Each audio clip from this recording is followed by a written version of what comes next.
I have to be right here. I felt boxed in a little bit. You know what I mean? Um,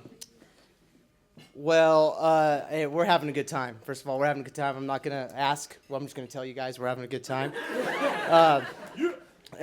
So I'm Alek. I'm Mike's older brother. That's right. No matter what the tape measure says, I am that older brother. I want to thank everyone for being here tonight. Thank my mom and Gary, Meg's family, for making this night possible. It's been a special night. For Meg's family for traveling here.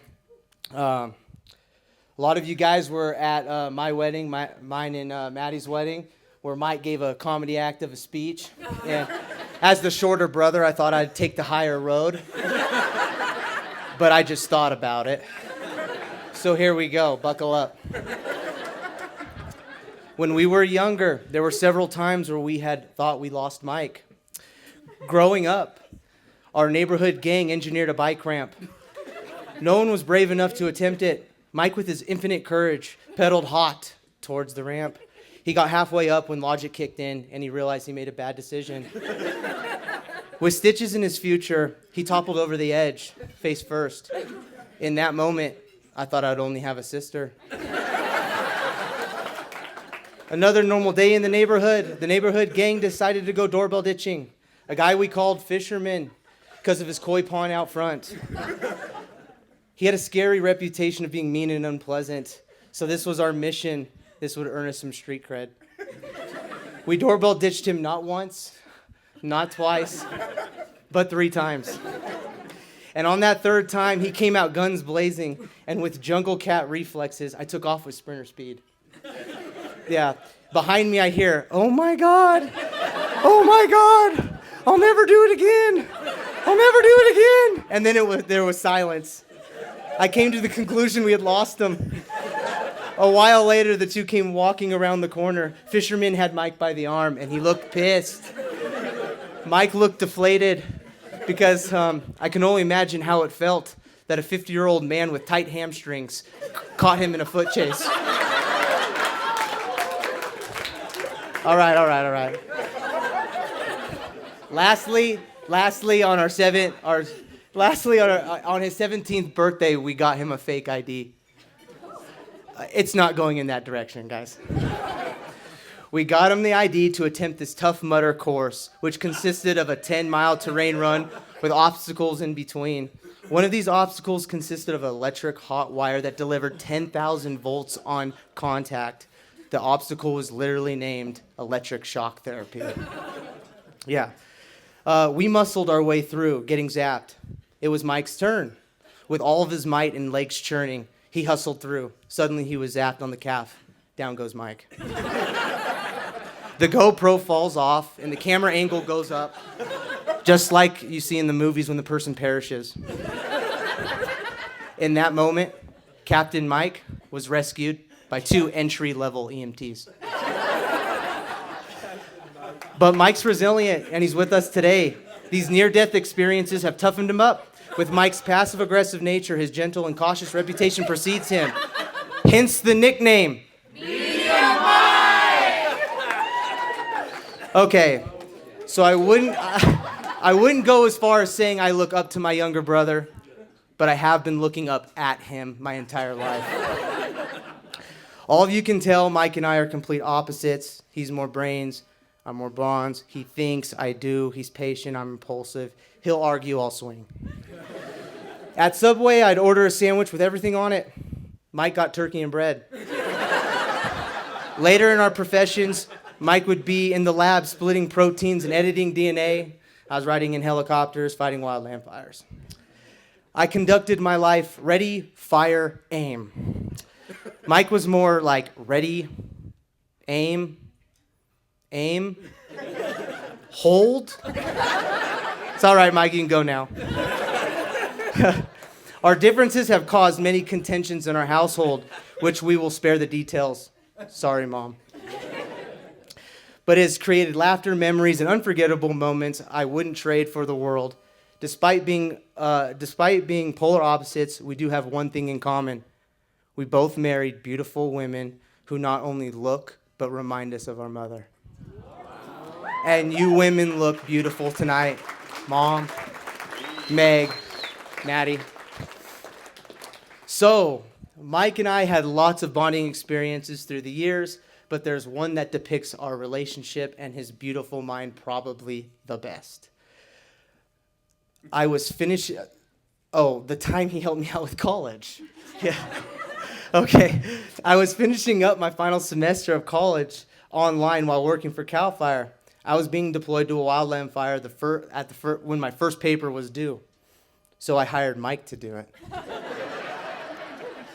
A month later, when I got home, I received a phone call from the president of the department wanting to meet me and buy me coffee.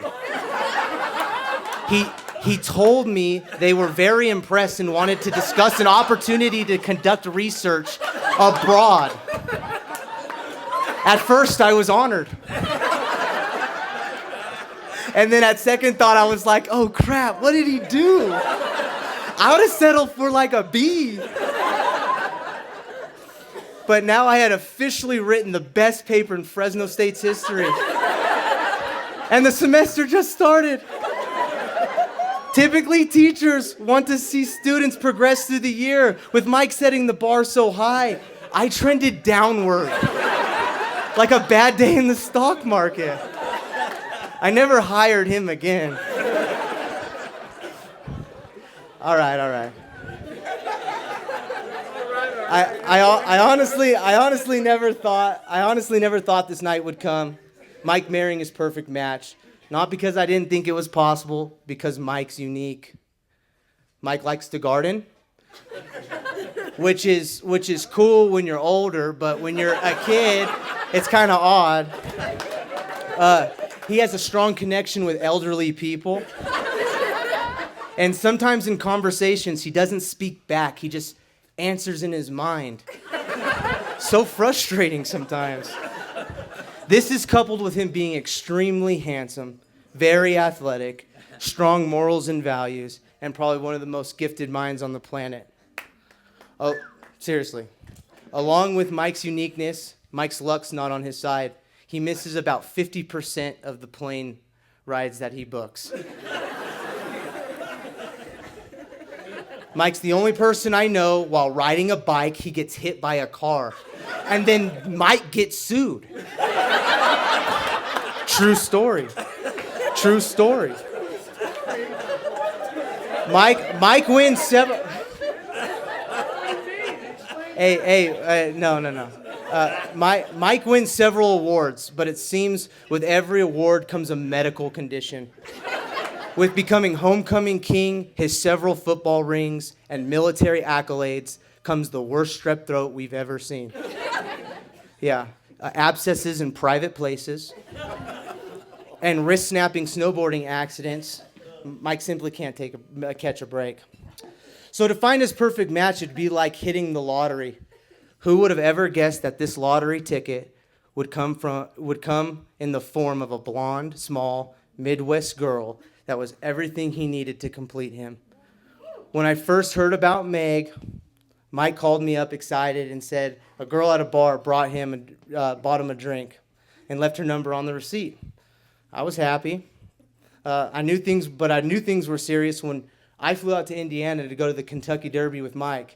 And on our way to the Kentucky Derby, we went out of our way to stop off in little old Seymour, Indiana, at Meg's favorite diner.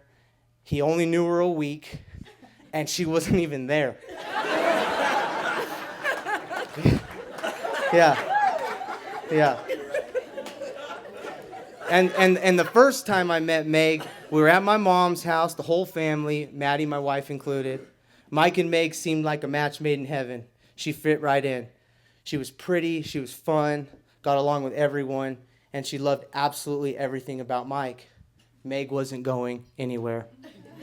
The moment I knew they were going to last was when Meg was able to get Mike to do a public run in a penguin suit. That's true. We all know Mike has the capacity to be soft, but there's Charmin Ultra Soft, and then there's Penguin Suit Soft. And Mike had graduated to Penguin Suit Soft. Meg was here to stay. I had the pleasure of sitting down and talking with Meg about Mike for this big day, and I asked, why Mike? She said for the first time she saw Mike walk into the bar, we all know that story, with his nerdy lab mates, something was different.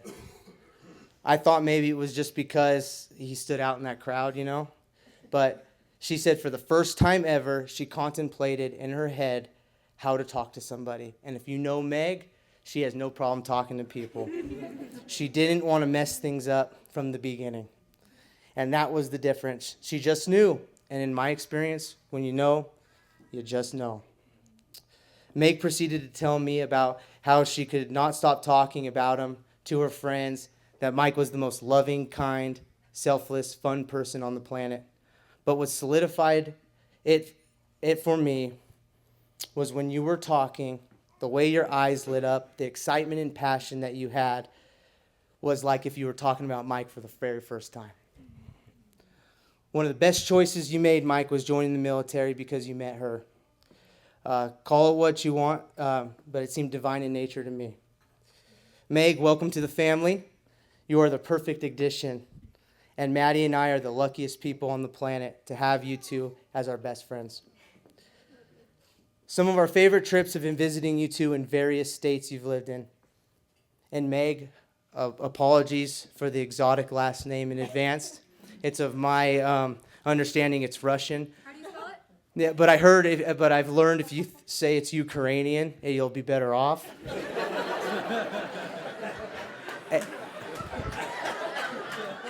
Mechikoff. I'm closing with this. I'm landing the plane. Mike, from men that have more consecutive years of marriage than you and I have on this planet, they challenge to ask yourself during marriage, would you rather be right or would you rather be happy? Does it need to be said? Does it need to be said right now? Does it need to be said by you? No? Then be quiet. And Meg, you keep doing what you're doing because he's lost without you. Hey, thanks everybody for pitting up with me. Okay, let's raise it. Where's my water? Hey, water. Raise a glass and give them, and let's wish them a prosperous and blessed marriage. Thanks, guys. Love you. Love you.